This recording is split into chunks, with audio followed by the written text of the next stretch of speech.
Le 19 mai 1536, à 9 h du matin, la reine d'Angleterre Anne Boleyn, l'épouse de Henri VIII, qui a été enfermée dans la tour de Londres le 23 avril, après avoir été accusée d'adultère et de complot, est emmenée à l'échafaud vêtue d'une robe de soie blanche.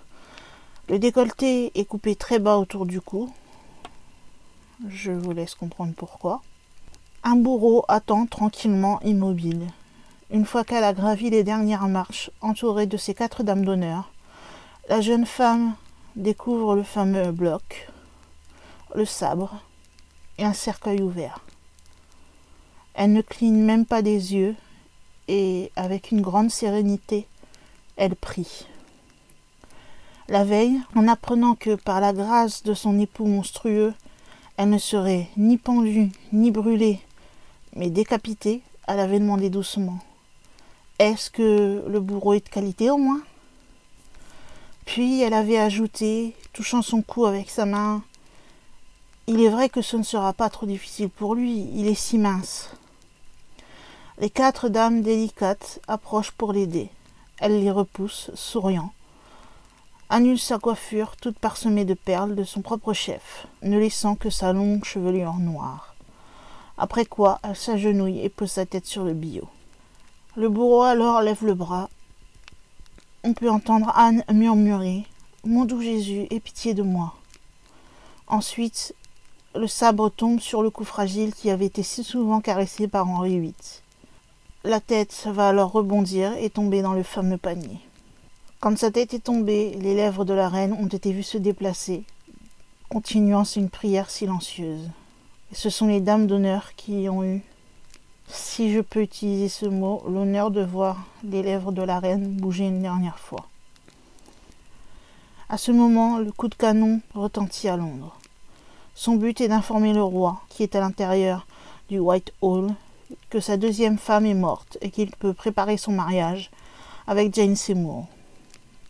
Les dames d'honneur en larmes vont prendre avec beaucoup de précaution la tête et le corps d'Anne Boleyn, puis vont les mettre dans le cercueil qui est emmené hors de Saint-Pierre de Vincula, chapelle où les restes sont enterrés, sans cérémonie religieuse.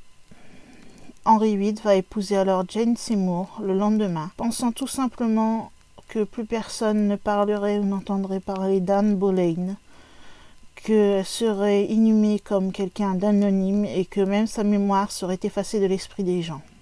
Cela montre à quel point il ignorait tout de la méchanceté des fantômes. Quelques jours avant sa mort, Anne avait écrit un poème dans lequel elle se compare de façon étrangement prémonitoire à un fantôme innocent. Et depuis 1536, ce fantôme innocent n'a de cesse de hanter l'Angleterre. Il est vrai que dans ce pays, tout le monde sait que les innocents sont incapables d'avoir un repos tant que la justice n'a pas été rendue à eux. La première manifestation du fantôme d'Anne a eu lieu dans la nuit après son exécution. Quelques personnes du Norfolk, qui plus tard ont assuré qu'ils n'avaient pas été horrifiés, ce qui peut être facilement admis pour l'époque, ont vu un chariot tiré par 4 chevaux qui étaient décapités. À l'intérieur, il y avait la reine dans une robe blanche, tenant sa tête sur ses genoux. Ce chariot effroyable arrivait aux portes de Buckling Hall, où Anne est née, et il a disparu soudainement.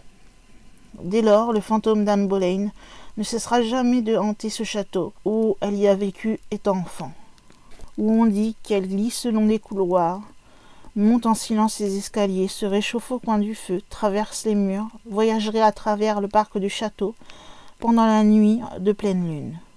On dit aussi qu'elle ferait vibrer les cordes des luttes et des viols qui vibreraient dans la salle de musique, ou qu'elle effraierait les chats avec une lumière inhabituelle, au point que les habitants de Buckling Hall se seraient rapidement habitués à cette présence. Et aujourd'hui, personne ne semble pour le moins effrayé lorsqu'il entend la nuit le célèbre sifflement de la robe de soie, pas même la plus terrible des femmes de chambre. La principale caractéristique de ce fantôme est son don d'ubiquité. Le fantôme d'Anne Boleyn apparaît donc dans plusieurs autres endroits. On peut la voir aussi régulièrement à Rookford Hall, dans le sud-est d'Essex, un château qui, comme Buckling Hall, appartenait à la famille d'Anne. Là, elle va errer sur les pelouses pendant les 12 jours de Noël, qui est la période qui sépare le 25 décembre de l'Épiphanie. Ces 12 jours étaient considérés avant le christianisme, dans les sociétés primitives de l'Europe, comme une période magique. Cela a commencé à la solstice, les peuples antiques ont situé ça le 25 décembre. Et ça a pris fin lorsque l'allongement des jours est devenu nettement perceptible, c'est-à-dire le 6 janvier. L'Église a christianisé cette période en les encadrant entre Noël et la fête des rois. Le fantôme d'Anne semble également vouloir se faire voir dans une chambre de la partie nord-est de l'édifice connu sous le nom de Nursery Anne. On l'entendrait alors des cris, des portes qui claquent ou faire divers d'autres bruits. Il est dit que les taches de sang apparaissent sur le sol à la date anniversaire du jour de l'exécution. Cette chambre hantée a naturellement attiré de nombreux spirites. Certains y ont ressenti des émotions fortes. Quelqu'un raconte qu'une certaine Charlotte Mason, lors d'une réunion de nuit en 1926, a vu un chat noir soudainement tomber dans la cheminée dans un nuage de suie, puis plonger sur les participants dans une terreur indescriptible. Une autre fois, des mains en flammes, sortant de l'invisible, ont déchiré les rubans d'une petite fille que la sagesse aurait commandé de laisser à la maison. Enfin, en 1965, les membres d'une association spécialisée dans les contacts de l'au-delà étaient délicieusement malades de peur de voir une femme sans tête passer entre eux. Evercastle, dans le Kent, où le fantôme d'Anne Boleyn apparaît également, à chaque veille de Noël, au niveau de la rivière d'Éden, sur le deuxième coup de minuit. Alors, le château de Heaven se situe près de Hendenbridge, dans le Kent, et le 12e coup de minuit, elle peut être vue, qui traverse lentement le pont sur la rivière Éden. C'est là que la romance entre la jeune femme et Henri VIII a commencé. Le fantôme d'Anne est parfois espiègle. Il s'en prend un malin plaisir à fréquenter Merworth Hall dans le Hampshire, un château hanté par le fantôme de sa rivale, Jane Seymour. Et certains soirs, les habitants voient flotter sur la pelouse des silhouettes scintillantes de deux dames blanches, une avec une tête et une sans. Jane Seymour, donc, que Henri VIII épousa le 20 mai 1536, est morte, elle, l'année suivante, le 24 octobre 1537, après avoir donné naissance à un fils qui sera le futur Édouard V. Le fantôme d'Anne Boleyn est aussi très connu dans la tour de Londres. Près de 5 siècles, elle a même été son principal et plus célèbre locataire, au point que ses apparitions sont mentionnées de façon réglementaire sur le registre des gardes de la tour. Lorsque feuilletant ce document officiel, vous remarquez que le spectre de la jeune femme se cache dans tous les coins de l'ancien bâtiment. Il est signalé dans la tour blanche, dans la tour verte, dans la maison du roi, à Saint-Pierre de Vincula, dans la chapelle, et même sur les toits. Au cours du XVIIe et XVIIIe siècle, le fantôme d'Anne aurait été curieusement attiré par les décapitations. En effet, plusieurs fois, des juges ont affirmé avoir vu rôder autour des bourreaux, au moment où ils étaient en cours de décapitation, le fantôme d'Anne. Parfois, elle va marcher entourée par un peuple de son propre genre et participer à des cérémonies étranges, comme cela a été rapporté il y a quelques décennies par un agent de la tour. Cet homme faisait simplement une ronde de nuit quand il a remarqué que les fenêtres de la chapelle avaient été éclairées par une lumière étrange. Il fut intrigué et il est allé chercher une échelle. Il monta à la fenêtre et regarda dans la nef. Ce qu'il vit le fit presque tomber de l'échelle. Il y vit Anne Boleyn resplendissante de broderie Tudor, qui menait une procession de dames et de seigneurs qui lentement et silencieusement remontaient l'allée centrale. Lorsque ces personnes sont arrivées à leur chorale, la vision s'est alors évaporée progressivement, comme la lumière qui elle aussi disparut. Comme je disais plus tôt, la tour de Londres est aussi un monument qui est officiellement hanté par Anne Boleyn. Il y a des gardes qui abandonnent leur poste et qui ne reçoivent pas de sanctions s'ils sont en mesure de jurer sur l'honneur qu'ils ont été chassés par un fantôme.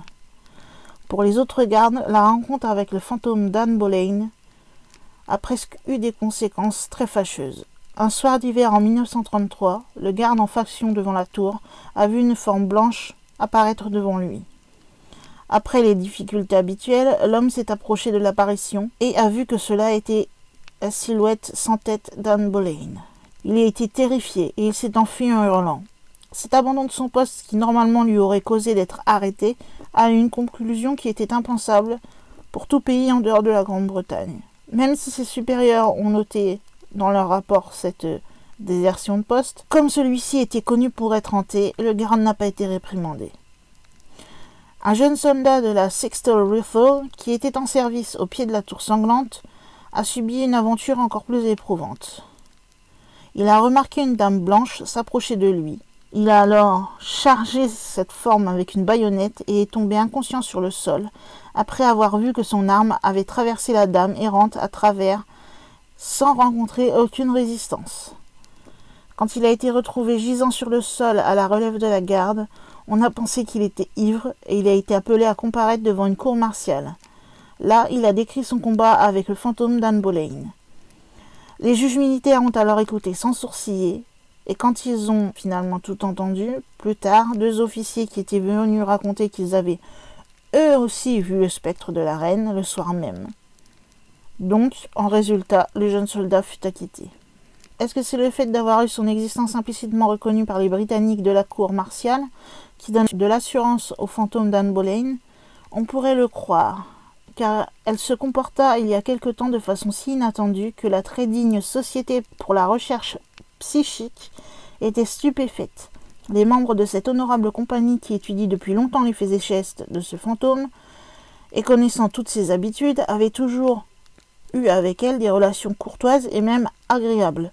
Cependant, dans la soirée du 24 décembre 1979, un photographe travaillant donc pour la SPR alla se placer avec son appareil photo chargé d'un film ultra sensible près du petit pont du château de Hever, où la jeune reine avait pris l'habitude d'apparaître à chaque veille de Noël à minuit.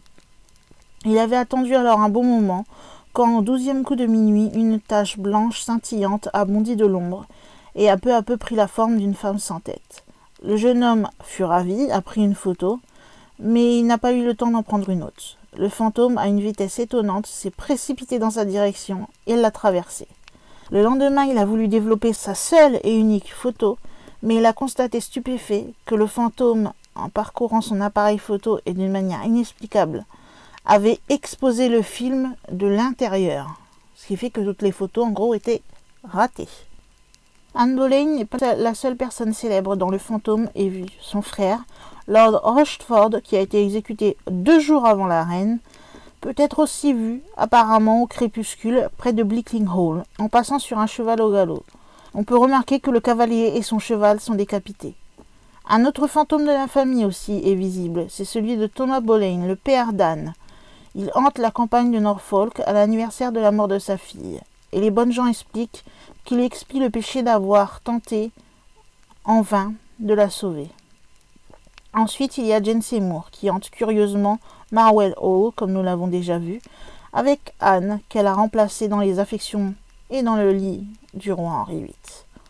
Ensuite, il y a aussi la malheureuse Jane Grey, qui avait été proclamée reine d'Angleterre à la mort d'Édouard VI, et qui 9 jours plus tard a été condamnée à être décapitée par ordre de Marie Tudor. Elle avait juste 17 ans. Depuis lors, son fantôme fréquente la tour de Londres où elle est morte, et ses apparitions sont généralement annoncées par la presse anglaise. Certains journaux français les mentionnent également, comme peut le prouver un article de François du 14 février 1957. Un fantôme vêtu de blanc visite 2 soldats à la tour de Londres, le 13 février. Voici le titre de l'article. Voici ce qui est dit dans l'article. 2 soldats de la garde de la tour de Londres, hier matin, ont vu un fantôme se déplaçant en haut de la tour de Celle, qui est à 12 mètres de haut, et est une des plus sombres et plus sinistres de la forteresse. Le premier d'entre eux a entendu à 3 heures du matin un objet tomber sur le toit de son abri, au pied de la tour. Courageusement, il a bondi dehors, il leva les yeux et vit une forme blanche entre les crénels. Le second garde, appelé à examiner, était un incrédule au début, mais quand il leva les yeux, il a été stupéfait. « Diable, vous avez raison !» Il put lui aussi voir la forme blanche entre les crénels.